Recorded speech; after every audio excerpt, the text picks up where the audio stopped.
गया पगला है मनोज तिवारी। क्या कह रही हैं? पागल है, पागल। इस वक्त का सबसे बड़ी खबर की बबीता मिश्रा जी पटना से चल गए काराकाट में ज्योति सिंह के चुनाव प्रचार में आई है। क्या कहिएगा बबीता मिश्रा जी काराकाट में पटना से चल के आई है?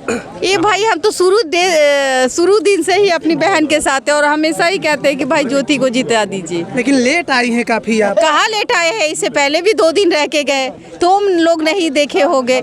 उसके नॉमिनेशन में भी आए, उसके बाद भी दो दिन रह के गए। यहाँ से तीसरे दिन में वापस गए हैं। काराकाट में कितना गांव आप घूमी है? काराकाट में अभी तक बहुत सारा गांव घूम ले। अच्छा, तो क्या लगता है माहौल क्या है यहाँ का अभी?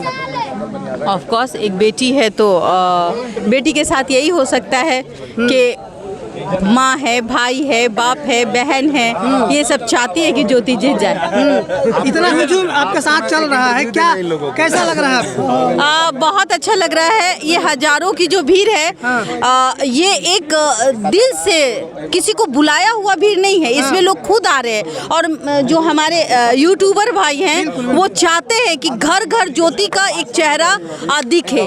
और अगर यूट्यूबर भाई नहीं होते तो ज्योति का दर्द आज कोई नहीं देख नहीं जानता। अच्छा, मनोज तिवारी आए थे, कह रहे हैं कि वोट काटने के लिए इनको विपक्षी के द्वारा भेजा गया है। पगला है मनोज तिवारी। क्या कह रही हैं? पागल है, पागल। पागल कह रही हैं आप? मैं तो पागल ही नहीं कहूँगी कि भाई आप समझिए कि एक तरफ अगर वो वोट काटती, अगर किसी विपक्ष के साथ होती तो जाहिर सी बात है विपक्ष वाले ही टिकट दे देते ना। देते कि नहीं देते? तो भाई महागठबंधन तो खुद यहाँ पर अपने माले के उम्मीदवार को खड़ा की हुई है, तो वो वोट कैसे काटेगी? अपना अस्तित्व बचाने के लिए लोग कहीं ना कहीं मुझे लगता है ये ऐसे शब्द का इस्तेमाल कर लेते हैं। लेकिन आपने पागल कहा, दिल्ली पागल नहीं, प्यार से कहा पागल। प्यार से कही है। हाँ। तो दिल्ली कितने बड़े सांसद है मनोज तिवारी, पगला कहा रही है? देखिए कभी कभी है ना जुबान फिसल जाती है। अच्छा, जैसे हमने जुबान फिसल गया, हाँ वो जुबान फिसल गया। लेकिन ऐसी बातें नहीं करनी चाहिए। एक बेटी है जो भूखे प्यासे सैकड़ों किलोमीटर पैदल चल रही है, लोगों को समझा रही है कि मुझे एक बार मौका दे, और उसके साथ अगर ये मजाक हो रहा है तो वो गलत है। अच्छा, काफी पवन सिंह के सपोर्ट में निरहू जी हैं, मनोज तिवारी जी, रवि किशन जी हैं, लेकिन ज्योति जी के सपोर्ट में इन तीनों चारों में से एक क्यों लोग नहीं आए हैं? क्यों आएंगे भाई? हाँ, क्यों नहीं आना चाहिए?